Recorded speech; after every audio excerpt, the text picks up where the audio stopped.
بسم اللہ الرحمن الرحیم. میرا نام ہے رجب. میری آپ سے ریکویسٹ ہے کہ اس ویڈیو کو پورا دیکھیے گا. میں اللہ پاک اور اس کے رسول صلی اللہ علیہ وسلم پر کامل ایمان رکھتا ہوں اور آپ صلی اللہ علیہ وسلم کو آخری نبی مانتا ہوں. میں حضرت محمد صلی اللہ علیہ وسلم کی آل پاک اور تمام صحابہ کرام کا دل سے احترام کرتا ہوں. کچھ دن پہلے میں نے اپنا پرفیوم 295 کے نام سے لانچ کیا تھا. اس میں میرا ہرگز مقصد قانون ناموس رسالت 295A 295C کو میں بالکل انکاری نہیں ہوں. میرا بالکل مقصد یہ نہیں تھا کہ میں 295A یا 295C جس رسالت کے تحت یہ لگتی ہے کہ میں اس کا انکاری ہوں. نہیں، ایسا بالکل ہرگز نہیں ہے. میں دل و جان سے قانون ناموس رسالت کو تسلیم کرتا ہوں. 295 پرفیوم کو لانچ کرتے ہوئے اس کی مشہوری کرتے ہوئے میرے منہ سے لا علمی کے طور پہ جو غلط الفاظ نکلے ہیں، میں اللہ اور اس کے رسول صلی اللہ علیہ وسلم کی بارگاہ میں کھڑا ہو کے معافی مانگتا ہوں اور توبہ کرتا ہوں. اور ساتھ ہی ساتھ میں ابھی اعلان کرتا ہوں کہ 295 پرفیوم کو میں ابھی ڈسکنٹینیو کر رہا ہوں، ختم کر رہا ہوں. میرے ان الفاظ سے اگر کسی مسلمان کی دلزاری ہوئی ہے تو میں آپ سب سے بھی معافی مانگتا ہوں اور اللہ اپنے حبیب کے صدقے میری توبہ کو قبول فرمائے اور مجھے معاف کر دے. پاکستان کے آئین میں جو توہین رسالت سے متعلق قانون ہے 295C، اس میں توبہ کی شک ایڈ کر دی جائے. ویسے تو ہمیں اس قانون سے بھی کئی ایک چیزوں میں ریزرویشن ہے، ہم اس کو انڈر ڈسکشن نہیں لاتے. ہم کہتے ہیں ٹھیک ہے کنسنسس کے ساتھ اگر انہوں نے ایگری کیا ہے تو اس میں توبہ کی شک ایڈ کی جائے. اسی طریقے سے توہین صحابہ سے متعلق یا توہین اہل بیت سے متعلق جو 298A ہے اس کے اندر بھی توبہ کی شک ایڈ کی جائے.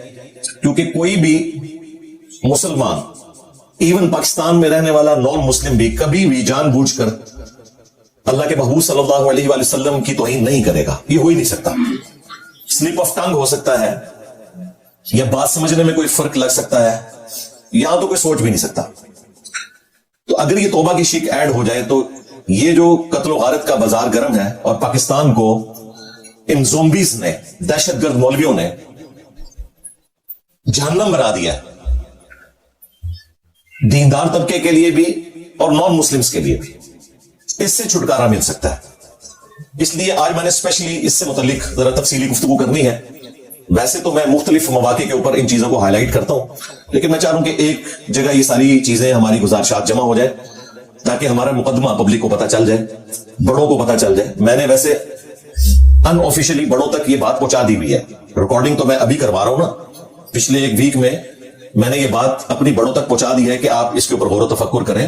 ہم نہیں کہتے 295C کو آپ ختم کر دیں، وہ اپنی جگہ رہے، 298A اپنی جگہ رہے، لیکن اس میں توبہ کی شک ایڈ کریں تاکہ یہ جو چور دروازہ ہے کہ لوگ توہین مذہب کی آڑ لے کر اپنی ذاتی دشمنیاں نبھاتے ہیں وہ ختم ہو جائے.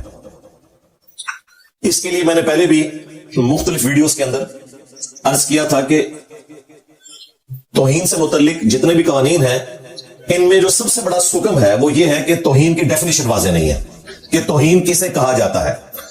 مثلا اہل تشیع کے ہاں حضرت معاویہ رضی اللہ تعالیٰ عنہ کی صحابیت ثابت نہیں ہے.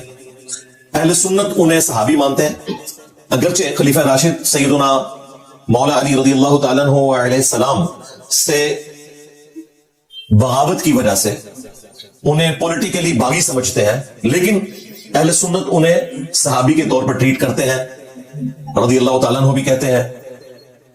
اب ہمارے نزدیک یعنی اہل سنت کے منہج کے نزدیک تو ان کی صحابیت ثابت ہے، لیکن اہل تشیع کے نزدیک وہ صحابی نہیں ہے. لہذا اب جب وہ ان کے بارے میں کوئی کومنٹس کریں گے تو وہ ہم اہل سنت کے ہاں تو توہین شمار ہو سکتا ہے لیکن اہل تشیع کے ہاں توہین شمار نہیں ہوگا.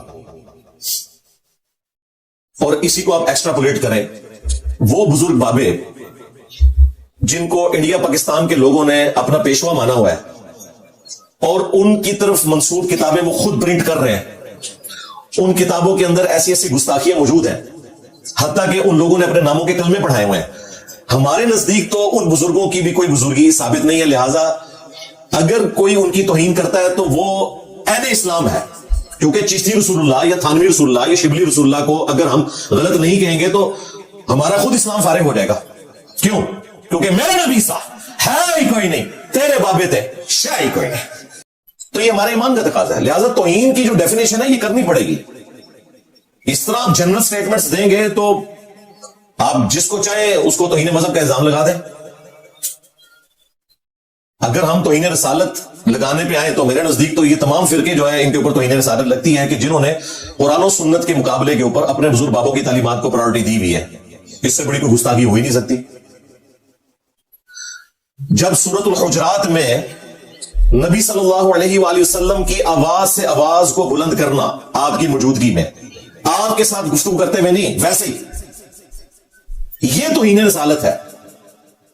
یا ایھا الذین آمنوا لا ترفعوا اصواتکم فوق صوت النبی, اے اہل ایمان اپنی آواز کو بلند نہ کرو رسول اللہ صلی اللہ علیہ وآلہ وسلم کی آواز ہے, اور ان کے حضور اس طرح گفتگو نہ کرو جس طرح آپس میں ایک دوسرے کے ساتھ کرتے ہو, ایسا نہ ہو کہ تمہارے اعمال برباد کر دیے جائے اور تمہیں خبر بھی نہ ہو. اور یہ آیت مبارکہ کسی عام انسان کے بارے میں نازل نہیں ہوئی, اس مخلوق کے دو بہترین لوگوں کے بارے میں. ابن ابی ملیکہ کہتے ہیں تابعی کہ قریب تھا کہ اس مخلوق کے دو بہترین لوگ تباہ و برباد ہو جاتے جب انجانے میں انہوں نے رسول اللہ کے حضور اپنی آواز کو بلند کیا, اور وہ دو لوگ تھے ابو بکر اور عمر رضی اللہ تعالی عنہما وعلیہم السلام. تو تھوڑے بابے تو شاہی کوئی نہیں, ابو بکر اور عمر جیسا ہے ہی کوئی نہیں, تیرے بابے تو شاہی کوئی نہیں. اگر ان کے اعمال بھی برباد ہو جائیں بسبب اس کے کہ انہوں نے نبی الاسلام کی موجودگی میں آپس میں گفتگو کرتے ہوئے اختلاف رائے کیا اور آواز بلند ہو گئی, نبی الاسلام سے کوئی بدتمیزی نہیں کی, لیکن اللہ تعالیٰ نے فرمایا کہ حضور کی موجودگی میں بھی اگر یہ کام کرو گے تو برباد ہو جاؤ گے. اب مجھے بتائیں, نبی الاسلام کی موجودگی میں ان کی صرف آواز سے آواز بلند کرنا اگر گستاخی ہے, تو نبی الاسلام کی تعلیمات سے کسی اور بابے کی تعلیمات کو بلند کرنا یہ اس سے بڑی گستاخی ہے. تو ہمارے نزدیک تو یہ سب گستاخ ہے, تو اس کا اینڈ تو کوئی نہیں ہوگا. لہذا توہین کی ڈیفینیشن کرنا ضروری ہے, یہ نمبر 1 سٹیپ ہے. اور نمبر 2 جو میں نے عرض کیا کہ توبہ کی شک ڈالنا ضروری ہے, اور اس کے لیے میں نے ایک 4 سٹیپ کاؤنٹر نیریٹو دیا تھا, یا آپ کہہ لیں کہ ایک 4 سٹیپ پروسیجر دیا تھا, یہ زیادہ بہتر لفظ ہے. SOP دیا تھا کہ اگر کسی کے اوپر توہین مذہب کا الزام لگے تو اس کے خلاف مقدمہ کیسے چلنا چاہیے. وہ جو 4 سٹیپ ہیں ان میں سے پہلے 2 سٹیپ جو ہیں وہ پری FIR ہے, یعنی FIR کٹنے سے پہلے یہ 2 سٹیپ طے ہونے چاہیے, ورنہ FIR کٹنی ہی نہیں چاہیے. اور FIR کاٹنے کے بعد پھر 2 مزید سٹیپ ہیں. FIR کٹنے سے پہلے جو 2 سٹیپ ہیں ان میں سے نمبر 1 سٹیپ یہ ہے کہ سب سے پہلے یہ اسٹیبلش کیا جائے کہ جس شخص کے بارے میں یہ کلیم کیا جا رہا ہے کہ اس نے کوئی توہین کی ہے, اس کا ایویڈنس کیا ہے, اس کی گواہی کیا ہے, ویڈیو کی شکل میں یا کوئی شخص گواہی دیتا ہے, وہ سامنے آئے.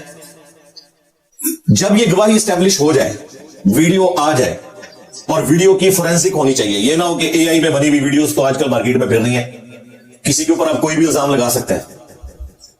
اس کے بعد دوسرا سٹیپ طے کیا جائے کہ جس شخص کی طرف اس توہین کو منسوب کیا جا رہا ہے اس کا میڈیکل ٹیسٹ ہو کہ وہ شخص واقعی ذہنی طور پر درست ہے, کم تو نہیں ہوا, مجنون تو نہیں ہے, کلندر تو نہیں ہے. ہاں, انہوں نے اپنے سارے بابے یہ برزو کے چکر میں بچائے ہوئے.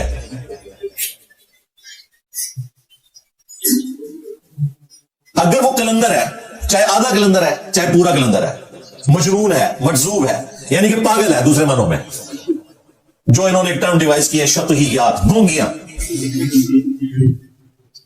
تو پھر میڈیکلی اسے جب پاگل ڈکلیئر کر دیا جائے تو پھر باپا جانی کے حوالے کر دیں کہ یہ لیں آپ کا ایک بزرگ آ گیا ہو, کیونکہ سارے پاگلوں کو پناہ انہوں نے دی ہوئی ہے. دادا صاحب کی گھوڑی, انہیں کہہ دیا ایک گھوڑا اور سنبھالو,